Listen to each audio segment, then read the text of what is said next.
Beleza, então, começamos aqui a gravação, tá? Se alguém, novamente, né, se alguém tiver algum problema, é só falar no chat que eu interrompo a gravação, mas senão eu vou continuar. Bem, pessoal, então, na aula de hoje, né, a gente vai começar propriamente dito o nosso conteúdo, né, um conteúdo bem tranquilo, bem inicial, para a gente falar um pouco, né, das definições, o que representa a instrumentação industrial, alguns conceitos que são bastante importantes e nós vamos utilizar aí ao longo de toda a nossa disciplina, tá? Além dessas definições e conceitos, a gente também vai falar um pouquinho, né, dar uma pincelada aí em relação às malhas de controle. A gente vai ver aí que existem basicamente duas formas da gente fazer um sistema de controle e isso vai depender aí da nossa aplicação. Então, tem aplicações que são melhores, né, com malhas de controle da forma aberta e outras com a malha de controle fechada. Mas isso aí a gente vai discutir com mais detalhes aí conforme a gente for tendo a aula. Lembrando que, assim, fiquem bem à vontade para fazer perguntas, tá? Eu estou com outro monitor aqui, então eu consigo ver o que vocês falam no chat, né? Inclusive, aí, boa noite, pessoal que chegou agora também. E quem quiser também ligar o áudio, pode ficar à vontade, tá? O importante é que a gente tenha essa comunicação aí para a aula não ficar tão monótono, mas só eu ficar falando aqui o tempo inteiro. Beleza, então, nós temos esses 4 objetivos principais, tá? Em relação à aula de hoje, inicialmente compreender o conceito de instrumentação, processo e variáveis, tá? Em relação a variáveis, vocês vão ver que existem diversas formas da gente caracterizar e tudo vai depender do comportamento dessa variável em relação ao nosso processo.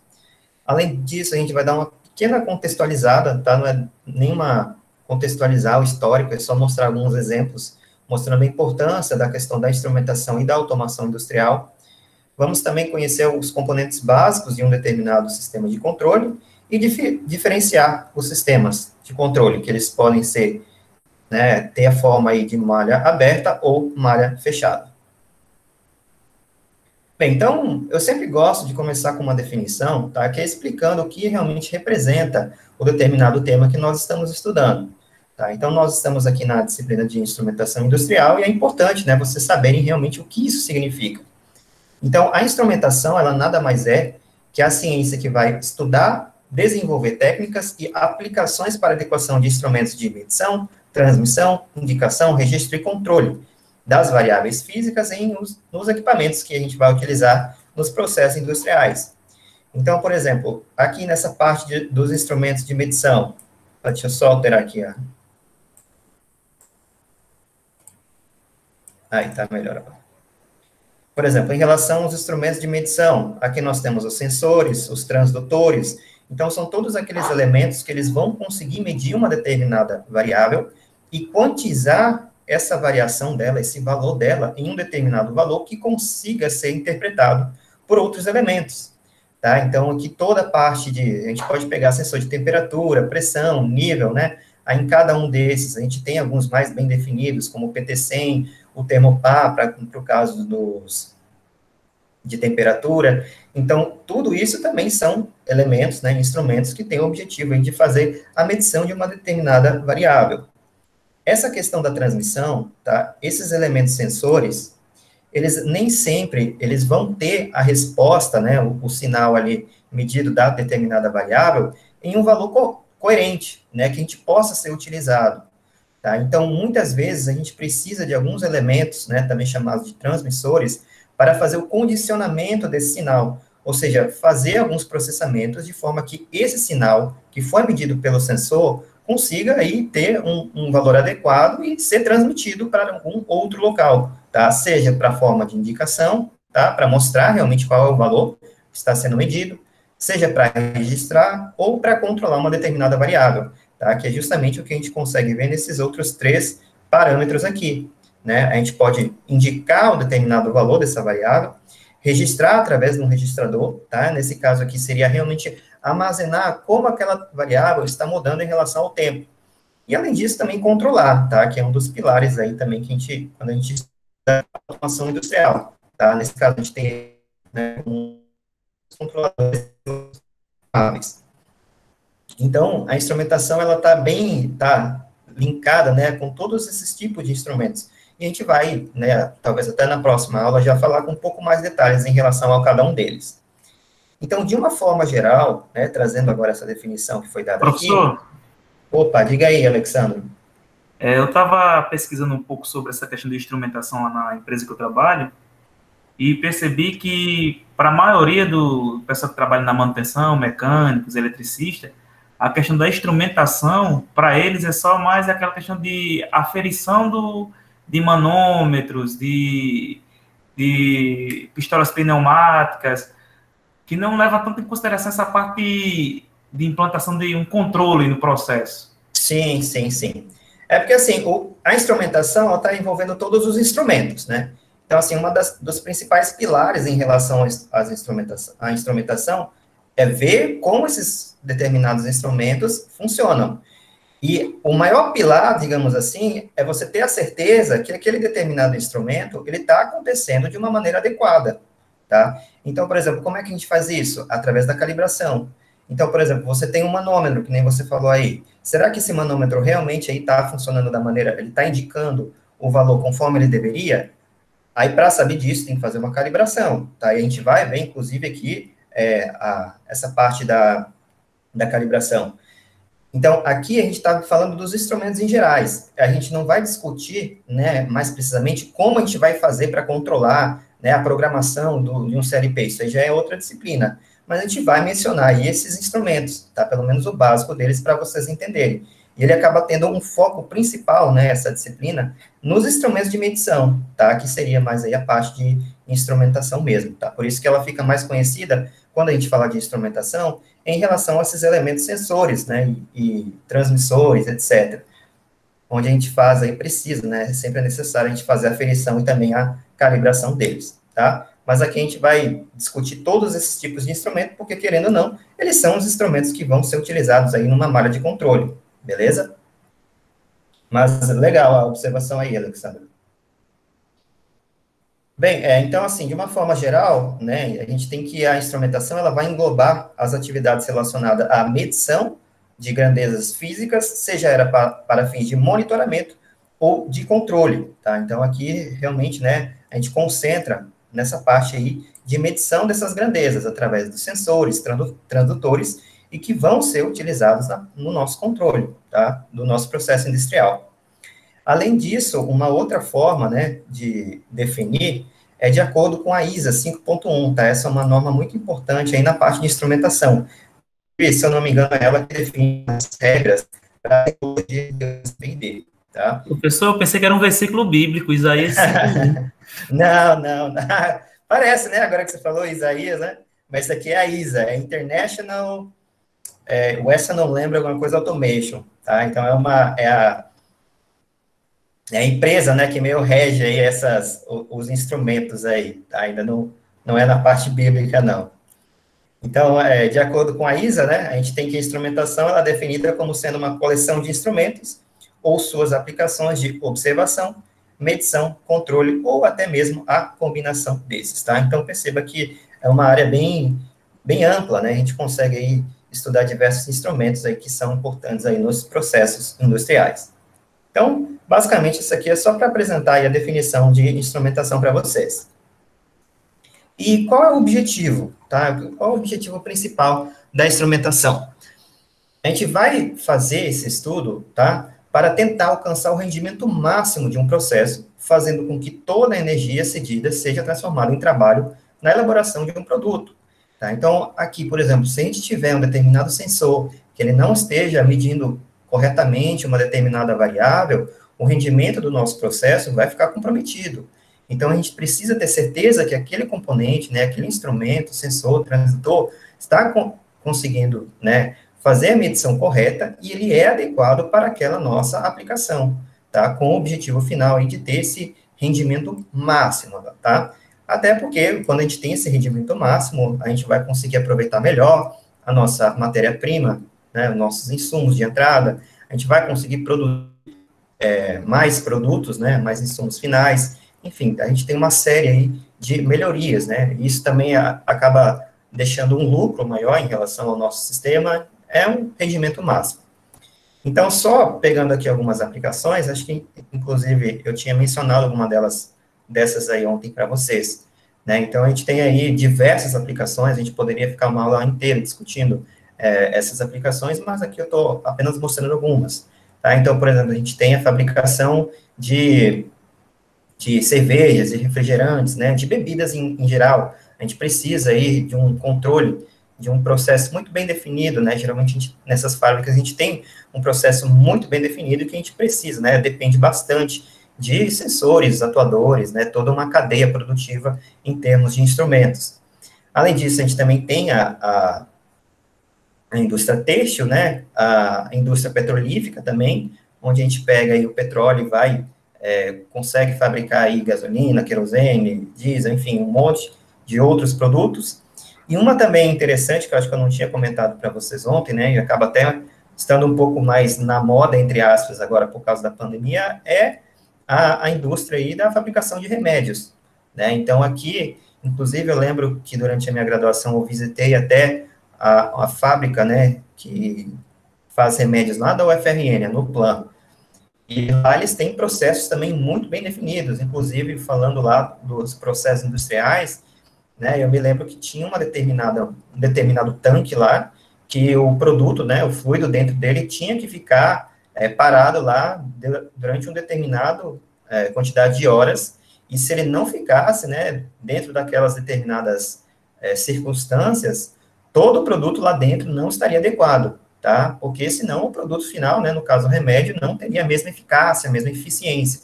Então, acaba sendo um processo muito delicado, a gente precisa ter uma certeza que cada um desses processos estão acontecendo de maneira correta, da maneira que é se esperada de acontecer. Professor? Opa, diga aí, Alexandre. No caso, o processo é que define o método de produção? Assim, tudo depende do seu produto final, né? Então, assim, dependendo do que você quer no produto final, você tem um determinado processo que ele precisa ser respeitado para conseguir aquele produto, tá? Então, por exemplo, vamos pegar esse exemplo aqui. Se você não tivesse lá um controle muito bem exato, onde aquelas circunstâncias lá do tanque ficassem exatamente da maneira que deveria ser, o seu produto final, o remédio, não ia ter o mesmo desempenho que ele deveria ter, tá? Então, isso acaba comprometendo o seu produto final. Se a gente pensar também na fábrica da Coca-Cola, digamos lá que seja construir lá um determinado, né, fabricar o xarope lá. Se em algum sensor, né, ele não está ali calculando a medida de açúcar que é colocado no xarope, né, corretamente, e esse sensor acaba colocando menos açúcar que o necessário, você vai ter ali o sabor da Coca-Cola com um valor diferente do que deveria ser, tá? Então, na medida que você não tem sensores muito precisos, né, e um método esses instrumentos não estão calibrados, estão funcionando adequado, seu sistema de controle não está muito bem definido, você acaba sendo suscetível a esses problemas, tá? Então, aqui a gente só menciona alguns exemplos para mostrar a importância da gente ter instrumentos que sejam muito bem definidos e estejam bem precisos, né, bem calibrados em relação aos seus processos. Tá? Não sei se ficou claro em relação à pergunta que você fez, Alexandre. Não, era só a questão, por exemplo, que geralmente a gente define o método através do processo, né? O método que vai ser utilizado, por exemplo, como eu trabalho na área fabril, a gente, quando vai entrar com um produto novo que o cliente ele pede, então a gente vai definir o método de produção que ele vai ser feito, né? Aí isso. A gente já tem pré-estabelecido um processo, porque a máquina ela já tem um processo em si já pré-estabelecido. Uhum. E dentro desse processo é que a gente vai utilizar o método adequado para aquele produto. Isso, em função do produto, né? Em função do produto final. Você acaba adaptando o seu processo em função, né, nesse caso aí, do novo produto que você vai acabar precisando. Tá? Bem colocado. Beleza, então aqui a gente tem apenas alguns pontos, né? Algumas melhoras que a gente tem quando a gente acaba estudando bem, né? Tendo essa questão da instrumentação, que no final das contas a gente vai obter produtos com a melhor qualidade, com menor custo e menor tempo. Vamos também aumentar a produção e o rendimento, obter e fornecer dados seguros da matéria-prima e a quantidade que está sendo produzida, tá? A gente não vai ter muitos desperdícios quando a gente está utilizando aí tanto instrumentos. Lembrando que, pessoal, a área de instrumentação e automação, elas estão muito ligadas, né? Essa questão da instrumentação, ela acaba estudando elementos mais sensores, né, e elementos finais de controle, que vão estar conectados com o sistema de controle. Então, quando a gente está falando tudo isso aqui em relação à instrumentação, não se aplica apenas à instrumentação, mas sim à instrumentação e automação, tá? Então, eles estão caminhando sempre juntos, tá? Um acaba complementando em outro, quando a gente está considerando aí um processo como um todo. Outros pontos, tá? A gente tem aí a qualidade uniforme devido à padronização e precisão dos instrumentos envolvidos, tá? Na fabricação do produto, e também a gente acaba reduzindo a agressão ao meio ambiente. Não sei se está escrito corretamente aí, tá? A agressão ao meio ambiente também, né? A gente tem todos esses parâmetros aí como vantagens, né? De utilizar um sistema de instrumentação e automação industrial. Bem, então falando de um breve histórico mesmo, só relacionando alguns exemplos, tá? De como a gente tinha antes de ter essa instrumentação e automação que nós temos hoje em dia. Tá? Então, antigamente, o controle, né, ele era feito de maneira manual pelos operários. Então, cada operário da determinada fábrica, ele ia manualmente, ia verificando, né, os termômetros e manômetros, e ativando as válvulas manuais para realizar um determinado controle. Tá? Então, né, pegando agora aqui esse segundo ponto, o operador ele passava em cada uma das malhas de controle, ele ia ajustando a abertura e o fechamento das válvulas para obter o valor desejado, tá?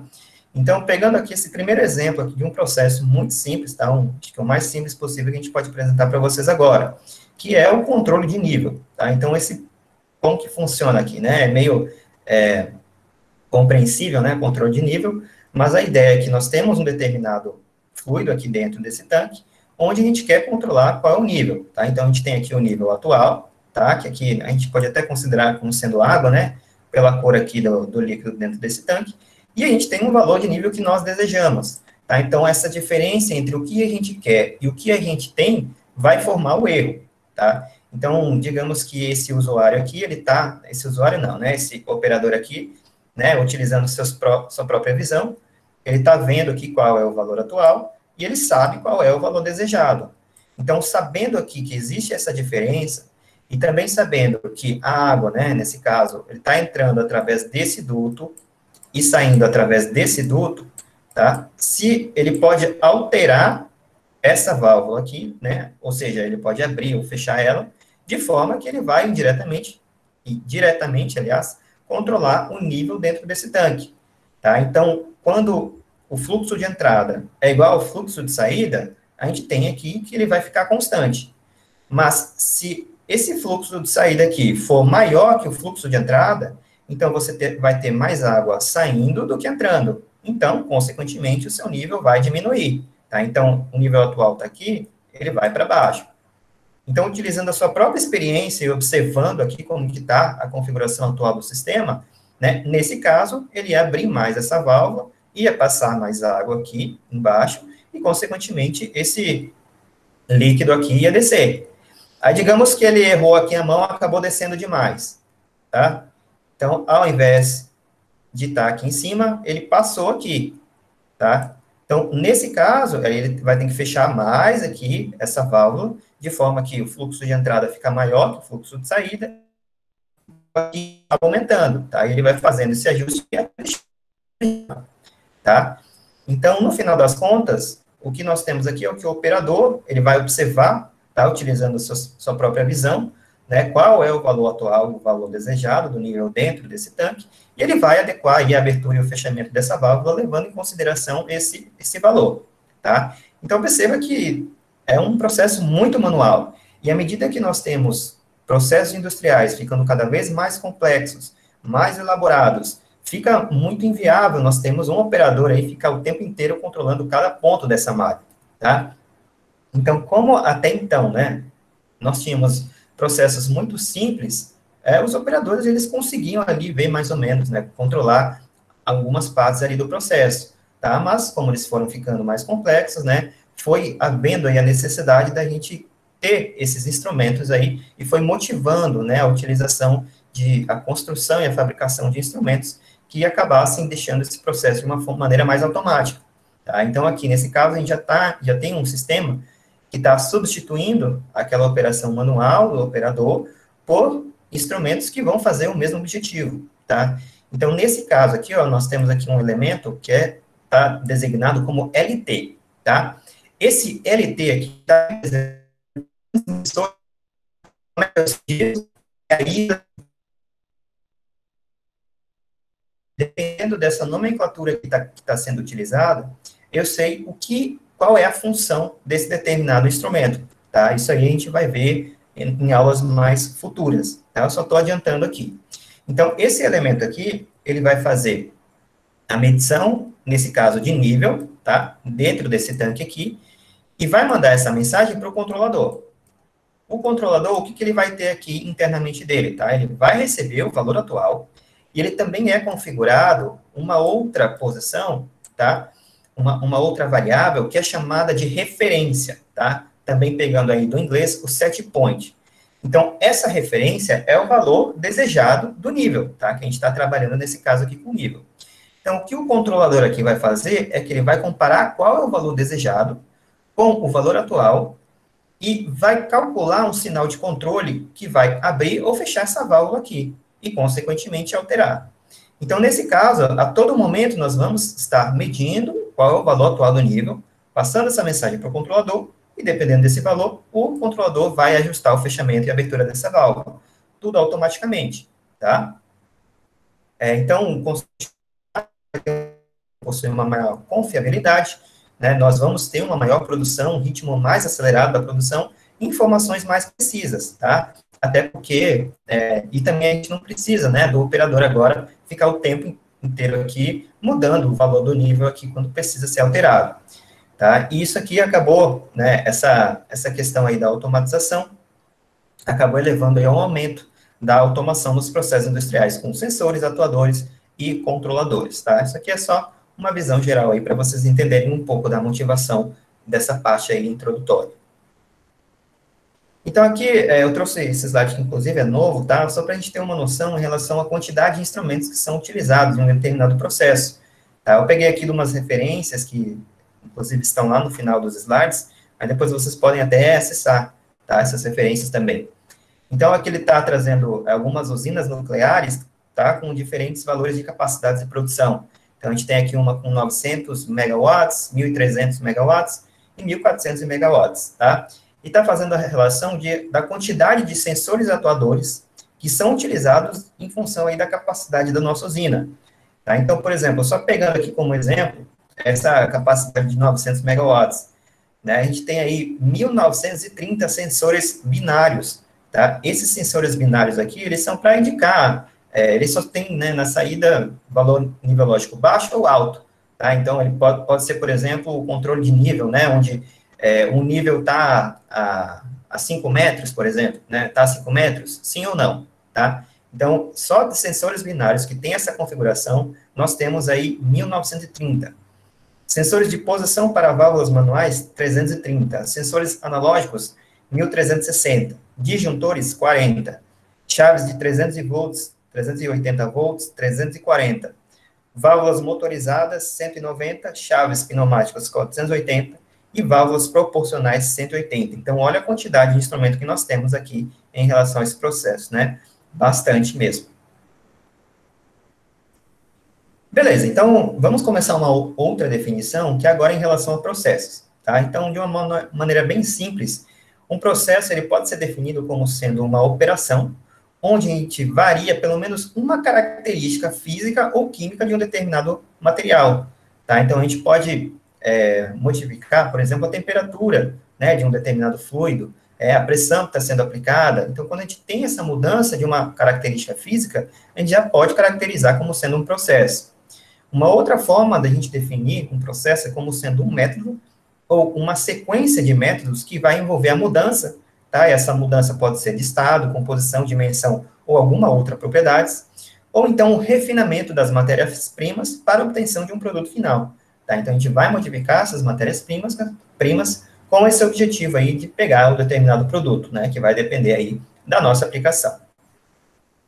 Um processo, ele pode ser dividido de duas formas, tá? Ele pode ser caracterizado. Ele pode ser de maneira industrial, que acaba sendo até o foco aí da nossa disciplina, ou não industrial. No caso do industrial, né, as suas operações têm por finalidade a geração de um ou mais produtos, tá? Podendo ser contínuo ou por batelada. Então, a gente tem ainda essa outra subdivisão quando nós estamos falando em relação a processos industriais, tá? Então, aqui, por exemplo, né, tem todas aquelas questões que eu já tinha falado na aula de ontem, também já tinha introduzido, né? Aqui eu coloquei até uns outros, tá? Produção de gasolina, de papel, celulose, de suco, farinha, remédio, tá? Enfim, quando a gente tem esses produtos. E outros não industriais, tá? Que a gente acaba não focando aí na nossa disciplina, são resultados relacionados à prestação de serviços, como, por exemplo, telecomunicações, logística, distribuição de energia, tá? Então, em relação à forma dos processos industriais, tá? Conforme a gente tinha acabado de ver no slide passado, nós temos essas outras duas subdivisões, tá? Onde elas vão diferenciar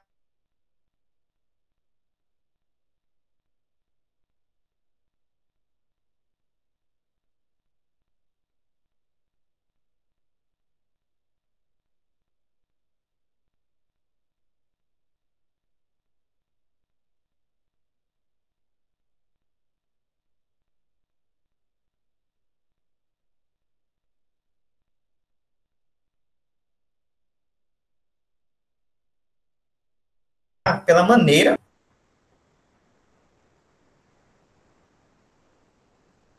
Opa, alô, alô? Professor, deu uma travada legal aí. Foi, eu percebi aqui, ele caiu, não foi? Vocês estão ouvindo agora aí? Agora voltou, agora tá normal. Pronto, beleza. Não, isso aí, vocês podem, não sei se vocês têm contato com o pessoal do semestre passado, pelo menos uma vez na aula acontecia mesmo, tá? Então, se eu cair, esperem um pouquinho aí que, em geral, em um pouco, 15, meio, 30 segundos aí. Mas beleza, vamos continuando aí. Então, nós temos aqui, tá? Não sei até que ponto eu acabei falando, né? Mas a gente tem os processos industriais divididos como sendo contínuos, tá? Onde eles não vão sofrer interrupção ao longo das transformações desse determinado produto, né? Dessa matéria-prima, ou por batelada, tá? Onde possuem operações executadas diversas vezes em etapas, tá? Então, a gente pode, inclusive, o exemplo aqui, o vídeo, né? Que a gente acabou vendo ontem, seria caracterizado como um processo contínuo, onde a gente não tem uma etapa ali que a gente precisa parar, tá? A todo momento está sendo feita ali não é bem a fabricação do refrigerante, né? Mas todo aquele processo, desde a fabricação da garrafa, né, até a parte final, está acontecendo simultaneamente, então não para, é um processo contínuo, tá? E tem outras características, né, outros tipos de processos que ele é por batelada. Então, ele é executado diversas vezes, tá? Em etapas, tá? Então, a gente pode aí pensar na produção de calçados, automóveis, né? Um exemplo bem clássico que eu também coloco, que não seria bem industrial, tá? Mas seria até, se vocês pensarem na fabricação de pão, tá? Então, vocês têm lá o forno, né? Então, o padeiro, no caso, faz a massa e tem ali a quantidade de pães, né? Que cabe ali dentro do forno, coloca lá, e depois ele vai ter ali X, né, quantidade de 1.000 pães. Acabou o processo, ele vai repetir esse processo, tá? Então, não é a todo momento que vai tendo pão, tá? Vai acontecendo aí por etapas. Algumas aplicações, elas podem acontecer das duas maneiras, elas podem ser de maneira contínua ou por batelada. O que vai definir a forma que você vai construir o seu determinado processo depende principalmente da escala de produção, tá? Isso vai depender aí da quantidade de produto final que você quer gerir, tá? Em geral, os processos contínuos, tá? Por eles estarem sempre ali fazendo o produto final, eles vão ter uma quantidade maior de produto final do que os por batelada. Então, um exemplo bem clássico, tá? Inclusive, eu peguei até desse site aqui, é a fabricação de biodiesel, tá? Então, nesse artigo aqui, eles fizeram uma entrevista com 57 usinas de biodiesel, e 31 delas operava de maneira contínua, e 26 dessas aí por batelada, onde o que mais levava em consideração essa forma aqui de produção era justamente a quantidade do produto final. Então, tinha algumas empresas, por exemplo, que eram mais de pesquisa, né? Não precisava ter uma quantidade de biodiesel muito grande. Então, utilizava por batelada. Até porque, né, quando a gente tem processos industriais por bateladas, eles acabam sendo mais baratos do que os contínuos, porque você aí não precisa de tanto equipamento assim para deixar funcionando ininterruptamente, tá? Então, é só essas duas definições aí, onde o que mais aí vai classificar, né, a forma que você vai utilizar é justamente a escala de produção. Então, assim, só trazendo alguns outros exemplos, tá? De uma maneira geral, um processo industrial, né, ele pode ser simples, tá? Como, por exemplo, um bombeamento de água, ou pode ser mais complexo, tá? Como a produção de gasolina por destilação, a questão do vídeo que eu tinha apresentado ontem para vocês, a fabricação de remédio, até também o controle de nível, um exemplo mais simples. Então, tudo vai depender aí da aplicação. E uma outra definição, tá, que eu trago para vocês é em relação a equipamentos industriais, que são todos os equipamentos de processo em indústrias nas quais materiais sólidos, líquidos ou gasosos acabam sofrendo transformações físicas ou químicas, tá? Isso aqui é um pouco até fácil de deduzir, tá? Mas atentem-se bem a essa questão aí.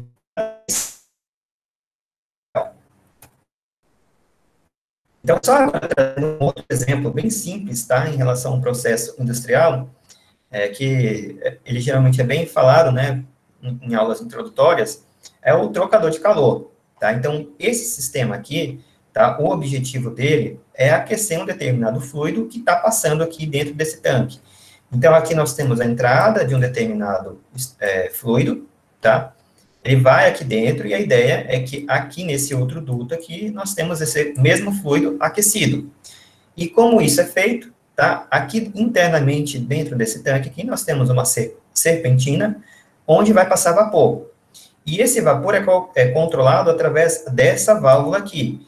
Então, se essa válvula estiver mais aberta, a gente vai ter uma grande quantidade de vapor passando e, consequentemente, uma maior quantidade de fluido, ou uma maior temperatura no fluido aquecido, porque a quantidade de vapor vai ser maior. Se a gente fechar essa válvula aqui, menor vai ser a quantidade de vapor que vai passar aqui dentro e, consequentemente, o fluido aquecido vai estar com uma temperatura menor.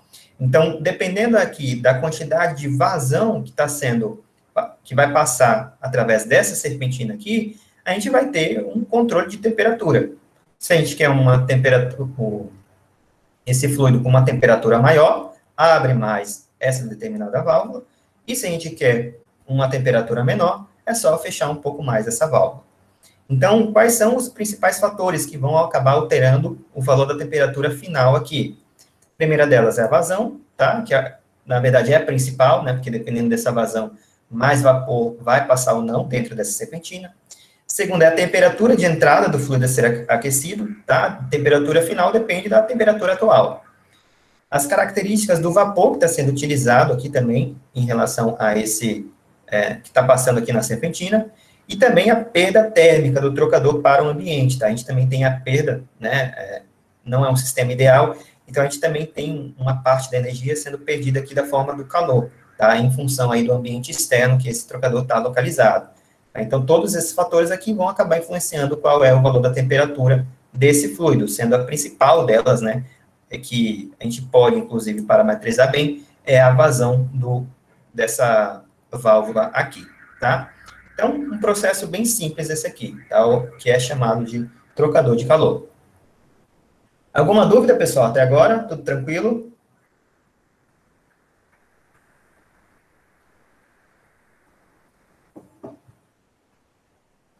Estão me ouvindo bem ainda?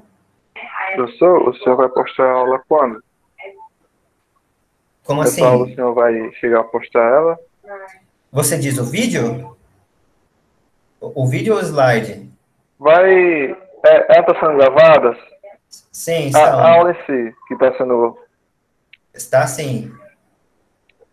Ah, tá Não, certo. não, ela está sendo gravada, em geral, um dia depois, geralmente, eu coloco, tá? Eu não posso colocar imediatamente, Sim, porque ok, tem daí... o processamento.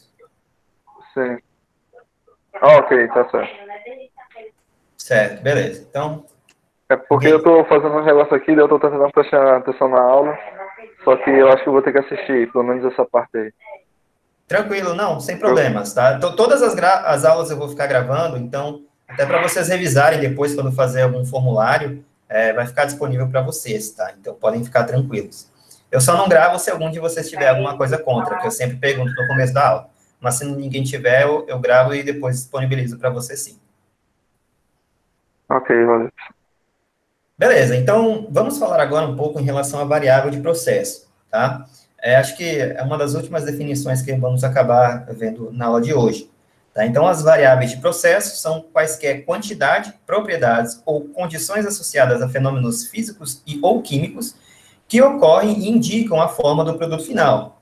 Tá? E nesse caso, a gente tem diversos tipos de variáveis de processo, onde aqui eu estou listando para vocês esse gráfico aqui, que está mostrando quais são as variáveis que são mais utilizadas em processos industriais.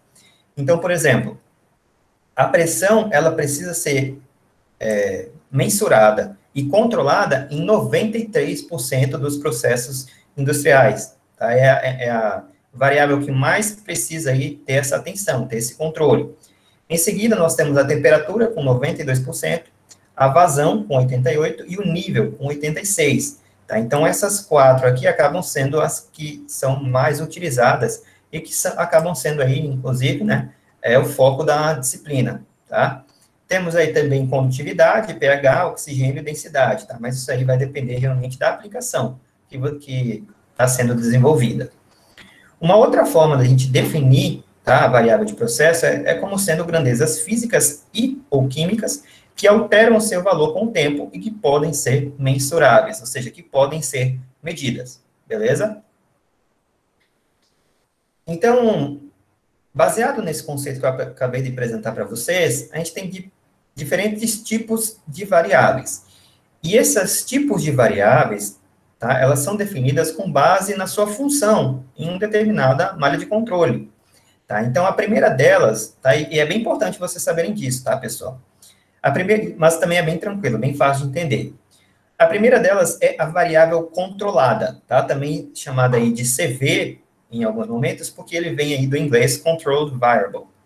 Então, essa aqui é a variável que deve ser mantida ou controlada em um determinado valor desejado, tá? Esse valor desejado aqui, ele também é chamado de referência, tá? Eu tinha falado ali no começo para vocês, ou set point, tá? Esse set point aí é pegando do inglês. Então, no final das contas, a variável controlada, conforme o próprio nome já está dizendo, é a variável que a gente quer controlar no nossa determinada aplicação. O termo variável de processo é comumente também falado, né, referenciado como sendo a variável controlada, tá? Então, são sinônimos. Então, se você ouvir aí variável de processo, é a mesma coisa que variável controlada, tá? Pelo menos na maioria das referências, né, inclusive o livro que eu apresentei para vocês, eles acabam sendo definidos dessa forma. Um outro tipo de variável é a variável manipulada, tá? Também falada e chamada de MV, tá? Que seria do inglês Manipulated Variable. Nesse caso, é a grandeza que vai ser operada, modificada, com o objetivo de deixar essa variável controlada aqui, que a gente acabou de fazer a definição, na referência, no set point, no seu valor desejado. Então, quando a gente faz a modificação, tá, dessa variável manipulada, a gente faz com o objetivo de deixar a variável controlada em um determinado valor, tá? Essa variável manipulada, ela é considerada como sendo uma variável da entrada do processo, tá? Isso aqui tem mais sentido quando a gente estuda a questão das malhas de controle, acaba sendo uma forma da gente controlar essa variável aqui. A gente vai modificar ela com o objetivo de deixar essa outra variável controlada. Um terceiro tipo de variável, tá? Que isso aqui não está nem lá no vídeo que eu tinha colocado para vocês. Opa, diga aí, Alexandro. Uma dúvida. Por exemplo, eu tenho uma determinada variável. Por exemplo, eu tenho um determinado número para suponhamos, um extrusor com que deve trabalhar com uma pressão de 240 PSI. Por exemplo, quando ele sofre uma oscilação, que ele pode trabalhar de 240 até 10 para mais ou 10 para menos, eu chamo essa oscilação de variável também, ou tem um nome técnico para esse tipo de oscilação, esse tipo de range? Não. Nesse caso, como é a variável que você quer controlar, ela ainda é a variável controlada, mesmo que ainda não esteja no valor próximo, tá, do desejado. Porque no final das contas é o que você deseja.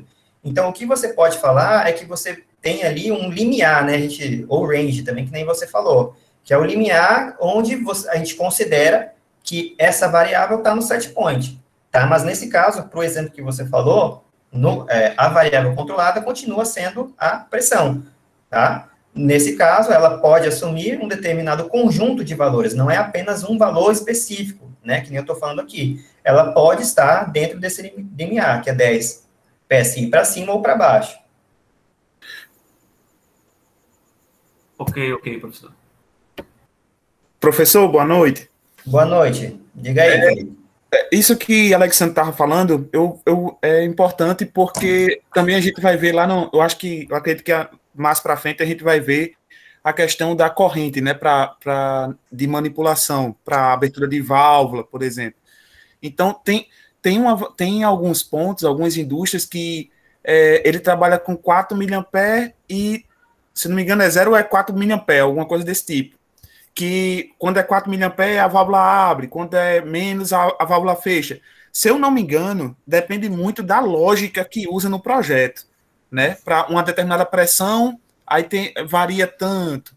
Para uma determinada pressão, a corrente é tanto para manipular os instrumentos.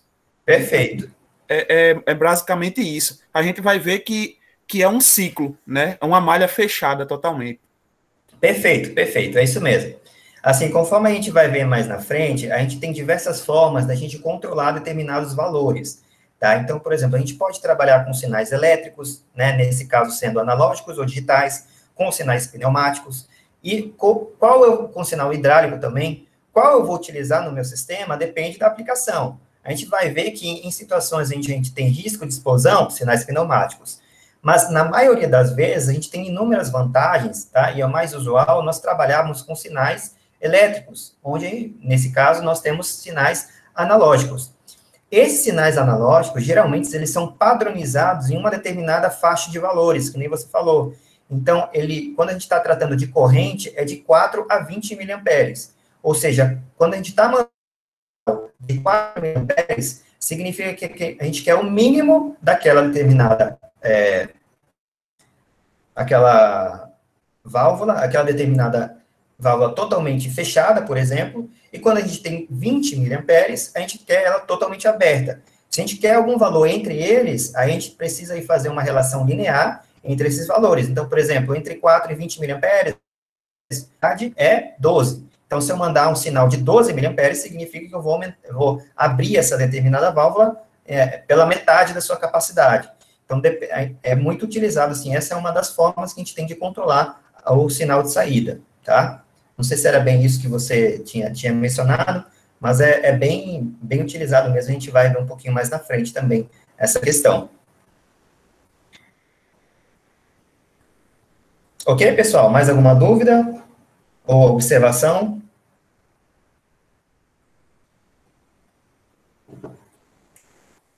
Beleza, então vamos lá. Uma outra questão, tá? Um outro tipo de variável é o distúrbio, tá? Que nesse caso não é uma variável desejada, né? Conforme o próprio nome está falando.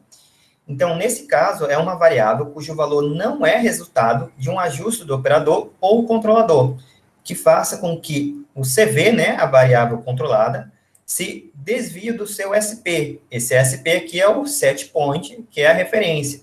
Tá? Então, esse aqui é uma variável que a gente não consegue controlar ela, que acaba fazendo com que a variável controlada não fique no valor desejado. Então, elas não são influenciáveis, tá? E elas podem ou não ser medidas, tá? Nesse caso, esse distúrbio, ele também pode ser chamado como perturbação, tá? Sendo uma forma da variável de entrada. Então, por exemplo, a gente tem aí, né, como exemplo de distúrbios, as condições ambientais, até levando em consideração, por exemplo, o trocador de calor. A gente não tem como controlar a temperatura, né, em geral, né? Até poderia, mas iria envolver muito mais investimento, né? Ter um controle muito bem feito da temperatura externa onde o trocador de calor está. Então, nesse caso, pode ser considerado como sendo um distúrbio no determinado sistema. Temos também o desgaste dos equipamentos, tá? Ou seja, quando os equipamentos eles não estão se comportando da forma que esperava-se que eles se comportassem, não só dos equipamentos, né, dos instrumentos de maneira gerais, as condições de operação, falha de equipamentos, alguns fenômenos internos do processo, como algumas reações químicas que não são desejáveis, enfim, tudo isso acaba entrando, né, na forma de distúrbio, que são sinais que acabam alterando aí o valor que eu quero controlar, tá? Beleza, então só para a gente entender melhor essas definições, tá? Que inclusive acho que a primeira questão do formulário que eu coloquei para vocês é em relação a identificar as variáveis controladas e a variável controlada e a variável manipulada de um determinado sistema, tá? Então, baseado nesse sistema aqui que eu já tinha falado para vocês, tá? O controle de nível em um tanque. Quais seriam, né? Vocês podem ligar o áudio aí, mas o que vocês acham que seriam a variável controlada e qual é a variável manipulada? Alguém tem aí algum palpite do que seriam essas variáveis? Eu nunca aprendi muito bem, mas eu diria que a controlada é... Acho que é aquela chave ali de cima. E a outra é esse sensor de nível. Vamos lá, quase. No caso seria a entrada, né? A entrada ali da vazão de água, o nível e a saída, né? Tá, vamos lá. Vamos concentrar, pessoal, que é o que eu quero, a minha pergunta aqui é em relação às variáveis, tá? Então, quais são as variáveis de processo? A variável controlada e a variável controlada, professor. A variável controlada é aquela que se mantém constante? Isso. A gente quer deixar ela numa determinada referência. Não precisa nem necessariamente ser constante, mas a gente quer ela numa determinada referência. Então, para saber, vocês sempre podem se perguntar, ó, o que eu quero controlar nesse sistema aqui? Eu quero controlar a temperatura, eu quero controlar a vazão. No caso aí é o nível, né, professor? Isso. Então, nesse caso, a variável que eu quero controlar é o nível, porque é o que eu quero controlar. Eu quero controlar o nível desse fluido aqui dentro desse tanque. Então, a variável controlada é o nível. E qual é a variável manipulada? Qual é a variável que eu vou modificar, alterar, de forma que eu vou conseguir alterar aqui a variável controlada, que nesse caso é o nível? Vazão, exatamente. Então, aqui, ó, eu tenho que a variável controlada, aquela variável que eu quero controlar, é o nível dentro desse tanque. E como eu vou modificar esse nível? Através da vazão do líquido, tá? Dependendo aí da vazão de entrada e da vazão de saída, eu vou conseguir controlar o valor do nível aqui dentro desse tanque, tá? Por isso que a variável controlada é o nível do tanque, tá? O nível desse determinado fluido. E a variável manipulada é a vazão, tá? E agora, levando em consideração o trocador de calor, qual seria a variável controlada e qual seria a variável manipulada? Pronto, agora que eu vi ali Charles falando, nível e vazão. É isso aí, Charles. Em relação o fluido aquecido seria a variável a ser controlada, né? Qual? O fluido aquecido. Isso, mas o que a gente quer controlar do fluido aquecido? Temperatura. Perfeito. Então, a variável controlada é a temperatura do fluido aquecido. E como é que a gente vai controlar esse valor? Como a gente controla essa temperatura? O que a gente muda? Qual é a variável que a gente está mudando para controlar a temperatura? O vapor? A vazão do vapor. Não é isso? Dependendo da vazão do vapor aqui, que está passando por essa serpentina, a gente vai controlar o fluido que está sendo aquecido. Então, nesse caso, a variável de processo, né, a variável que é a mesma coisa que a variável controlada, é a temperatura do fluido aquecido. E como a gente faz para controlar isso? A gente vai variando a vazão do vapor aqui, tá? Então, é através dessa válvula, tá, que nós estamos controlando a vazão do vapor, que, por sua vez, vai modificar a temperatura. Beleza? Entenderam, pessoal, essa diferença aí, por que cada uma delas é? Se alguém tiver alguma dúvida aí, pode ficar à vontade para falar também, tá? Beleza, então terminamos se ninguém tem alguma dúvida, nós terminamos essa parte inicial, tá? E a gente vai falar um pouquinho aí agora em relação a malhas de controle, tá? Novamente, trazendo é só uma pincelada, a gente só vai fazer uma definição, tá? Qualquer coisa mais para frente da disciplina, a gente vê algumas formas, né? A gente pode falar um pouquinho do controle PID, mas isso em função do nosso tempo, tá? Aqui é só realmente uma introdução para vocês entenderem as formas de controle que existem, tá? E quais realmente são mais utilizadas aí nos processos industriais. Então, uma malha de controle, tá? Ela consiste de um conjunto de equipamentos e instrumentos que vão ser utilizados aí para controlar uma determinada variável de processo. Tá? Agora, em termos de controle, a gente também chama, né, essa variável de processo como sendo a saída do meu sistema, tá? Mas isso aí é só quando a gente está analisando mais os diagramas de blocos e uma forma de a gente estar falando em termos de controle. Tá? Então, num processo controlado, algumas variáveis, tá, que são chamadas de entradas, são convertidas em sinais, possibilitando que as ações de controle sejam executadas por instrumentos elétricos, eletrônicos, mecânicos, pneumáticos, ou até mesmo hidráulicos, né, que não está sendo colocado aqui. A forma, né, a malha de controle ela ainda pode ser subdividida como duas formas, sendo uma malha aberta ou malha fechada, beleza? E vamos falar um pouquinho agora em relação aos seus comportamentos e as principais características em relação a elas, começando por malha fechada. Então, aqui a gente consegue ver, inclusive, por que eu insisti nessa parte de falar variável controlada, variável manipulada. Então, quando nós temos um controle em malha fechada, as informações como a variável controlada, tá, que é o que a gente realmente quer controlar, está se comportando, ela vai ser utilizada para manipular uma ou mais variáveis do sistema, tá? Então, baseado nisso que eu acabei de falar para vocês, né? Vocês acabaram de falar para mim que aqui nós temos a variável controlada, é a temperatura do fluido aquecido, e a variável manipulada é a vazão do vapor aqui, correto? Vamos analisar o que está acontecendo aqui nesse sistema. Aqui, ó, nós temos esse instrumento aqui, é TT, tá? Esse aqui representa um transmissor de temperatura. Ele tem embutido nele um determinado sensor, está fazendo a leitura, né, nesse caso da temperatura, e passando essa informação para o controlador, tá? Que, nesse caso aqui, está sendo definido como TIC, tá? Esse TIC aqui representa que esse instrumento aqui é um controlador e indicador de temperatura. Então, esse valor, esse controlador aqui, ele recebe uma referência, tá? Um set point, o valor que a gente quer da temperatura, e também está recebendo qual é o valor atual da temperatura que está sendo medida. O que o controlador vai fazer? Ele vai comparar esse valor de temperatura entre o valor atual e o valor desejado, e vai mandar um sinal de controle para essa válvula aqui, tá? Aqui, né, nós temos, né, dando um pouquinho mais de detalhes, esse TY aqui é um conversor, tá? Então, ele está recebendo um sinal elétrico, ele está convertendo aí para um sinal pneumático. Então, ele faz essa conversão do sinal pneumático e nós temos aqui uma válvula que é controlada pneumaticamente, tá? Através de pressão de ar. Tá? Mas, novamente, a gente só precisa entender que o que está acontecendo. Estamos medindo a variável controlada, que é a temperatura, passando essa informação para o controlador compara essa informação com a referência e, dependendo desse erro que é calculado, ele vai mandar essa válvula aqui abrir ou fechar. Saiu torto aqui minha flecha. Então, agora trazendo aqui para essa própria definição que foi dada, ó.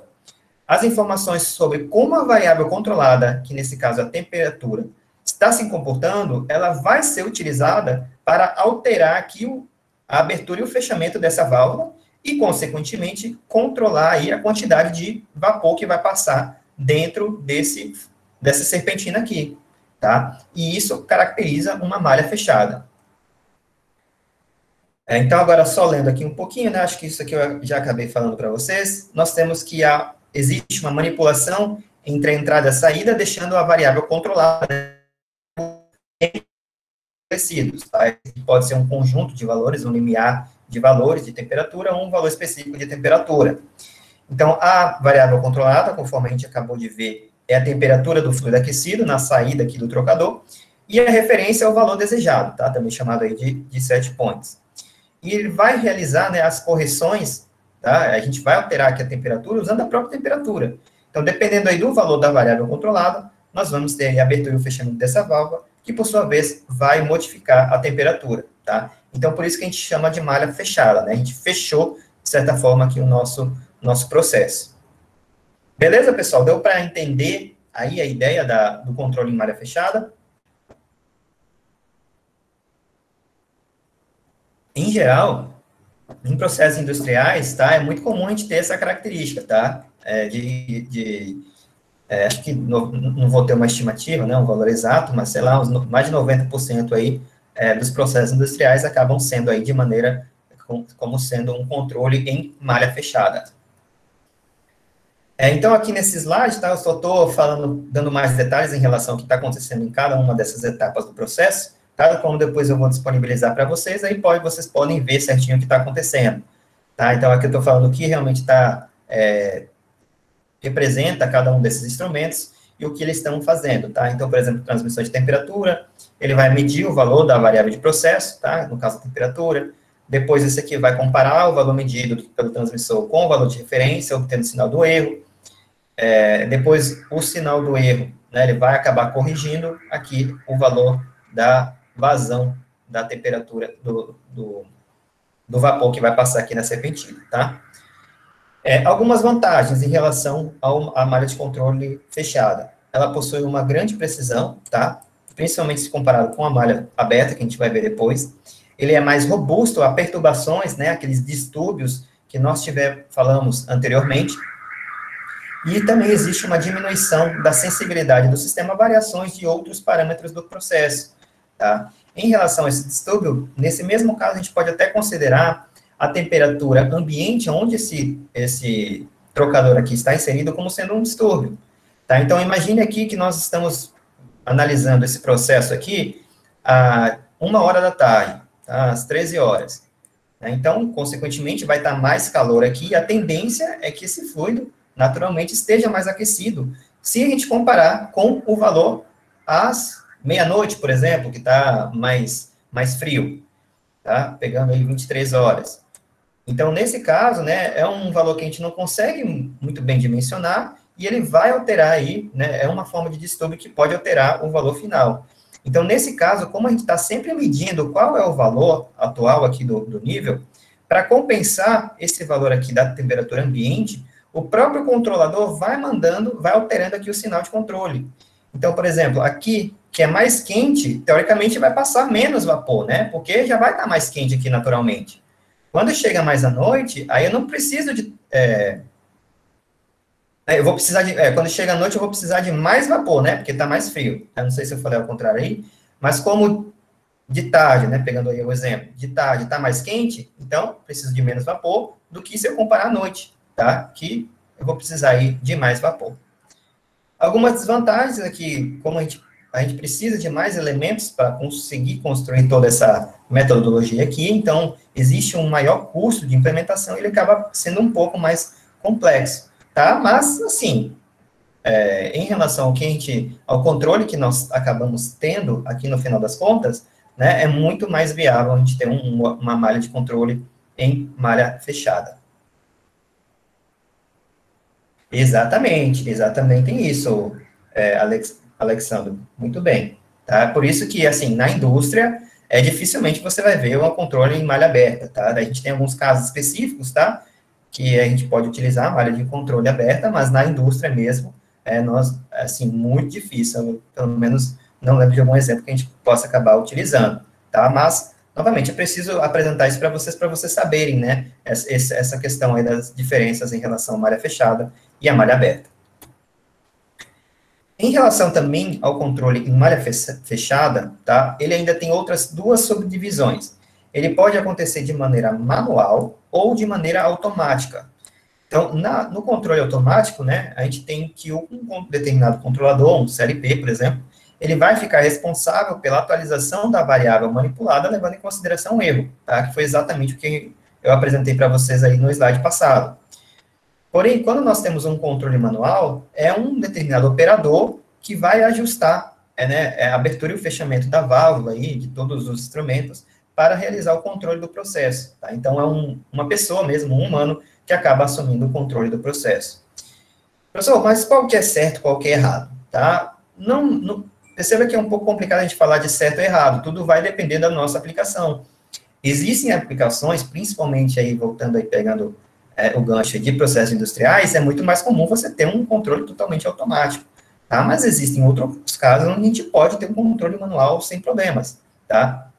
Então, por exemplo, se a gente levar em consideração o trocador de calor, né, em uma indústria, é muito mais fácil, né, a gente ter, muito mais interessante a gente ter um controle automático, né, senão o camarada vai ficar lá o dia inteiro variando o valor a abertura e o fechamento da válvula lá que controla o vapor, né, não faz muito sentido. Também controlar a temperatura de uma geladeira. É bom que tenha ali um sistema interno que já faça, né, esse controle, né, senão uma pessoa ia ter que ficar lá e alterando ali a potência, né, que está sendo aplicada ali na geladeira para controlar, né, não fica muito interessante, né. Já um controle... Opa, diga aí, Alex. Aí me diga uma coisa, por exemplo, numa máquina de produção, a qual tem a parte do controle humano, né, que ele vai fazer a alimentação da máquina, de matéria-prima, mas ela é toda parametrizada. Esse controle pode ser considerado manual ou automático? Assim, eu ainda consideraria como sendo um controle automático em termos de malha fechada, tá? Você pode ter, em alguns casos, que as pessoas podem começar, né, ter primeiro contato, um primeiro processo, assim, mas o controle mais interno, assim, do processo, né, eu ainda colocaria como sendo um controle automático, porque não é uma pessoa que vai estar controlando o processo inteiro, sabe? Ela controla ali uma determinada parte, né, uma parte inicial, e em seguida o resto do sistema, né, automatizado vai fazer. Né, um exemplo que eu vi um dia desse, né, talvez até se encaixe em relação a isso, até a fabricação de vinho, né, que eu estava vendo. Então, ali no começo, você tem ali umas pessoas que precisam fazer a colheita ali da uva, né, precisam eliminar ali uma certa parte das uvas que estão estragadas, outras que não estão adequadas. Então, assim, elas têm esse processo inicial, mas o restante acaba sendo feito por todo um equipamento, né, todo um processo muito bem definido. Então, na minha concepção, ainda colocaria essa outra parte aí como sendo definido um controle automático, tá? Ou você também pode interpretar etapas, né, do processo, onde em algumas etapas você tem uma forma mais manual, onde realmente é necessário, tá, o controle aí de uma determinada pessoa, e outras etapas ali, realmente o controle automático, tá? Outros exemplos, tá, agora falando um pouquinho de controle manual, às vezes não é nem que é mais desejável, mas a gente também tem aí o limite da tecnologia que nós temos atualmente, né? Então, aqui eu coloquei, por exemplo, dirigir um carro como sendo controle manual, porque é o mais habitual de nós temos aqui no Brasil, pelo menos, né? Aí a gente já tem o desenvolvimento de carros autônomos, né? Principalmente lá nos Estados Unidos, e que nesse caso nós temos um sistema embarcado, um sistema muito bem definido, que faz toda essa parte aí, né? Consegue controlar um carro aí de maneira automática. Mas, né, na nossa realidade brasileira, não é isso que nós temos muito bem. A gente ainda precisa de um motorista para realizar aí, para dirigir o carro. Um outro exemplo seria controlar a temperatura de um chuveiro, tá? Em geral, pelo menos aqui no Brasil também, né, nós acabamos controlando a temperatura do chuveiro, variando o registro. Então, o que acontece é que, utilizando os nossos próprios sentidos, a gente percebe qual é a temperatura, né, que está, aí, levando em consideração o nosso próprio gosto, a gente sabe se quer mais quente ou mais frio, e vai alterando ali a vazão do chuveiro, né? Quanto mais água, né, considerando aí que você tem uma resistência basicamente constante, quanto mais água, aí você vai tendo uma temperatura, né, pelo fluxo de água um pouco mais maior, e, consequentemente, uma temperatura menor. Então, assim, você poderia ter um controle de temperatura de chuveiro? Sim, né? Inclusive, eu acho que, se eu não me engano, teve um TCC de um colega meu que ele acabou fazendo isso.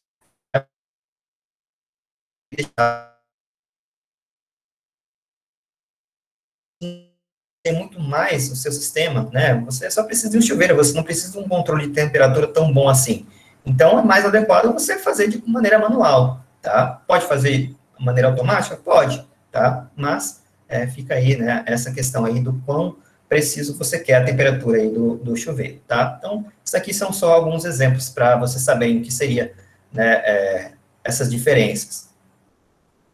Então, inclusive agora, né, pegando essa parte aí do trocador de calor, né, eu trouxe aqui como seria o controle, né, em malha fechada de maneira manual, né, que nesse caso é uma pessoa que ela está com uma mão aqui na saída da água quente, ela está percebendo aqui qual que é o valor, aí ela vai, né, utilizando aí a sua experiência, vai variando aqui a válvula de controle e, consequentemente, controlando aqui a quantidade de vapor, tá? Então, aqui é uma pessoa. Isso aqui compensa de ser feito na realidade?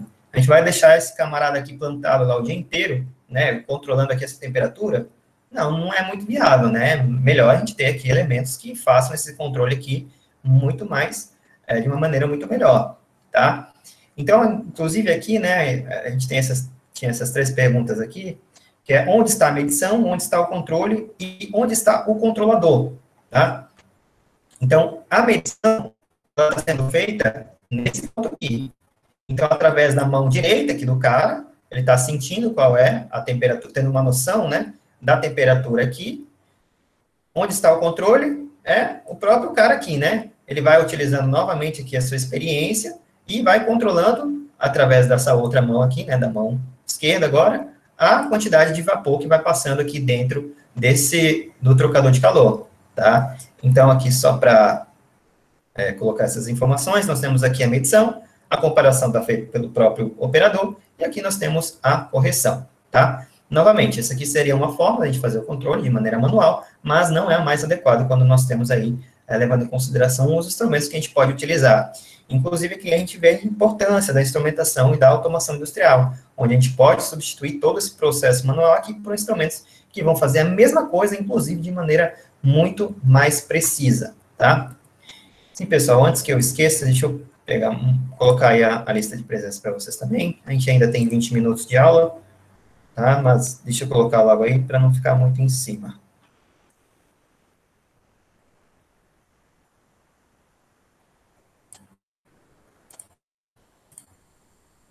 Então, vejam aí se vocês conseguem acessar, tá? E vão assinando aí também. Eu peço isso porque algumas vezes pode ter que ter algum problema em relação à autorização aqui, tá? Então, eu sempre gosto de pedir se vocês conseguiram acessar ou não, tá?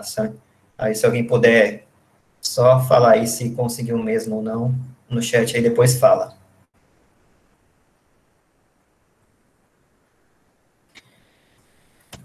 Beleza, então só para a gente ter uma noção, tá, em relação a essas questões aí do controle manual e controle automático, em relação ao trocador de calor, aqui a gente tem esse gráfico aqui comparando, tá, como está a nossa resposta em função de uma determinada referência, tá?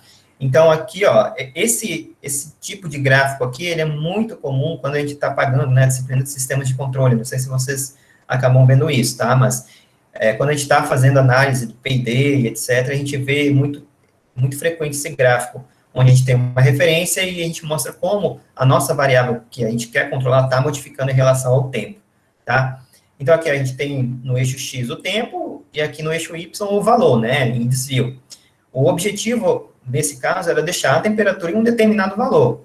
E quando a gente tem um controle manual, é muito mais difícil a gente deixar exatamente no determinado valor. Tá? Então, ela vai variando aí em relação a um determinado valor, quando o cara vai alterando ali o valor da válvula, né? A abertura e o fechamento da válvula, e vai alterando aí a temperatura. Então, o controle manual, ele não permite a eliminação do erro. É muito difícil, para não dizer impossível, que você vai conseguir deixar exatamente aí no valor que está sendo mostrado na referência. Quando a gente tem um controle automático, né, Beleza, obrigado, Bruno. Então, se Bruno conseguiu assinar aí, acho que vocês também, todo mundo vai conseguir também.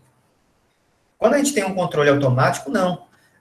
Um controle automático, né, na malha fechada, a gente já consegue deixar esse erro, se não igual a zero, muito próximo de zero, né? Dependendo aí da dinâmica da sua máquina e dependendo do controlador que você utilizar, você consegue até zerar esse determinado erro na saída, tá?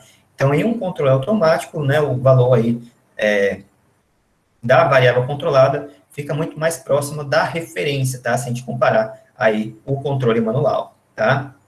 Então, só lendo aqui agora, o controle automático, ele permite, através da sua ação, a redução do erro em relação ao tempo, tá? Com um tempo de atuação e precisão impossíveis, né? De se obter no controle manual.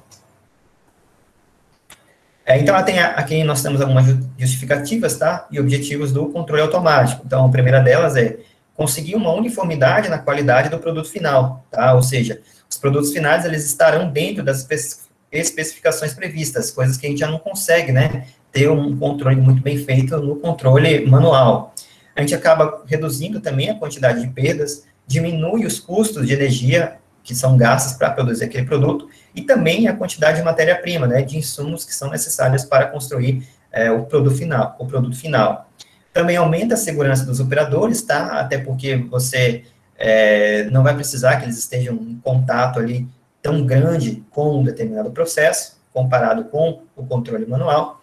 Também tem uma proteção maior dos equipamentos, tá? Porque esse tipo de controle acaba colocando uma resposta muito bem definida, tá? Que não opera aí com um valor muito alto, né? Não acaba sobrecarregando os equipamentos, tá? Então, até acaba aumentando até a vida útil desses equipamentos.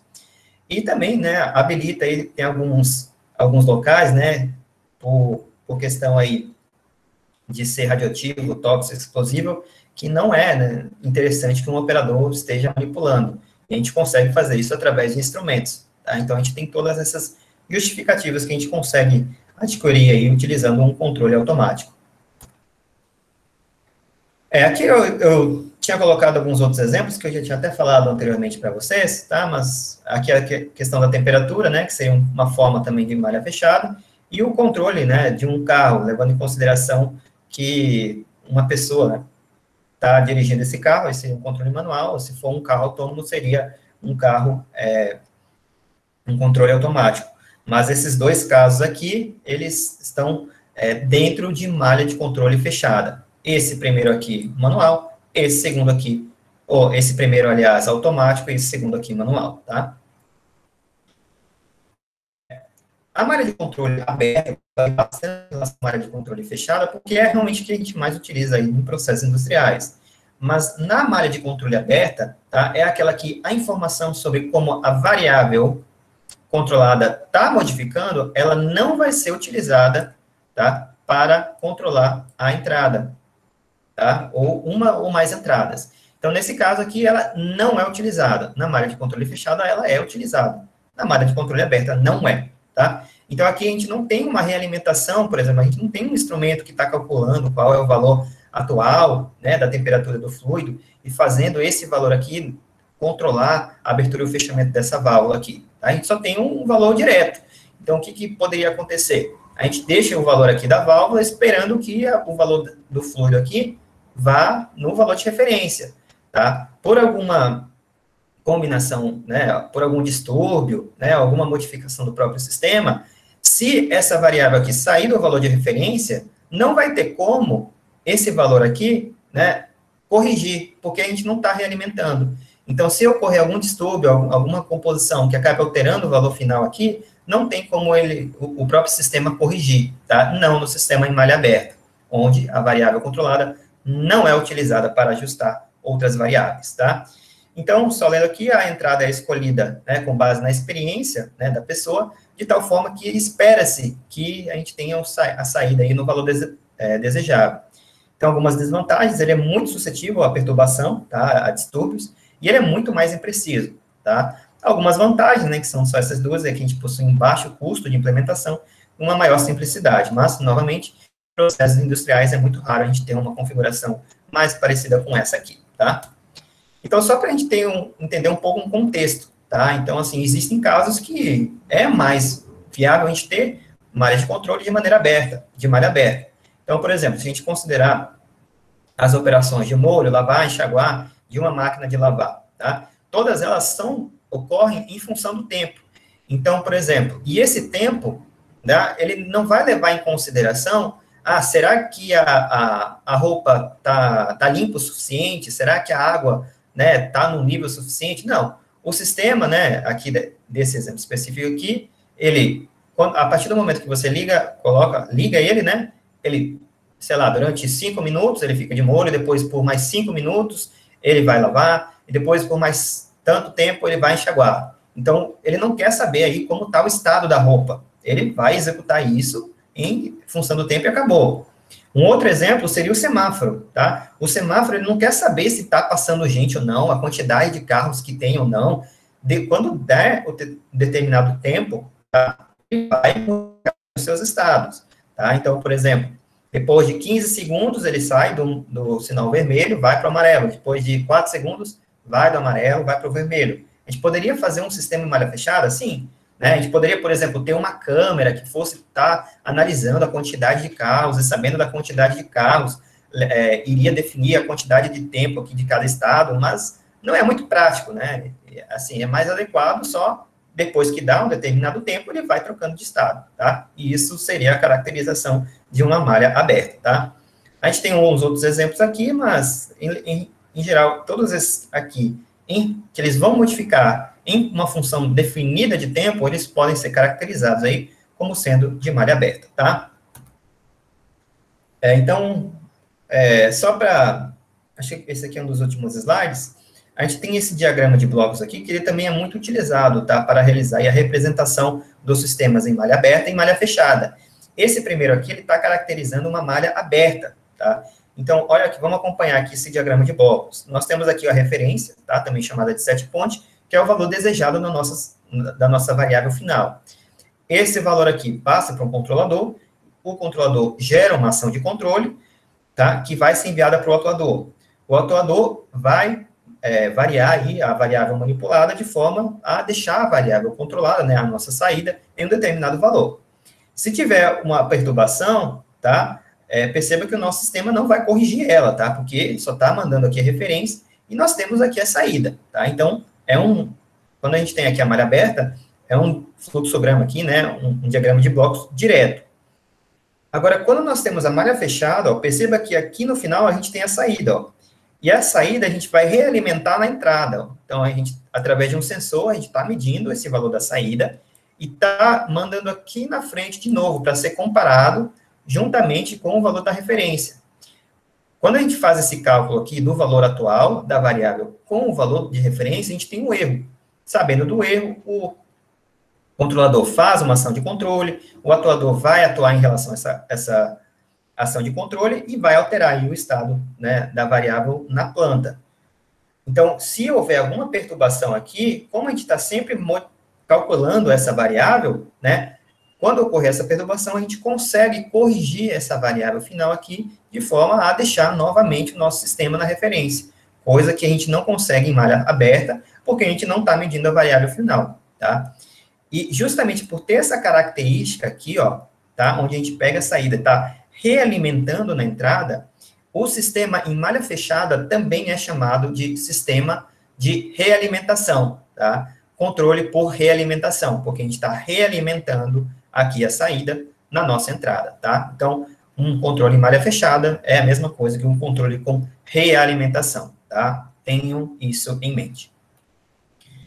Beleza, pessoal? Então, aqui estão as referências, tá? Eu vou colocar essas questões aí disponível para vocês, tá? Esses slides, então vocês podem até acessar aí as referências para ver, né, algum material complementar. Inclusive, tá, só para fechar realmente de hoje, essa questão aqui que eu estou mostrando para vocês é a primeira questão ali do formulário, tá? Então, essa aqui é a primeira questão do formulário, tá? A gente já acabou até resolvendo elas juntos aqui hoje, tá? Onde nós temos aqui um sistema de controle, tá?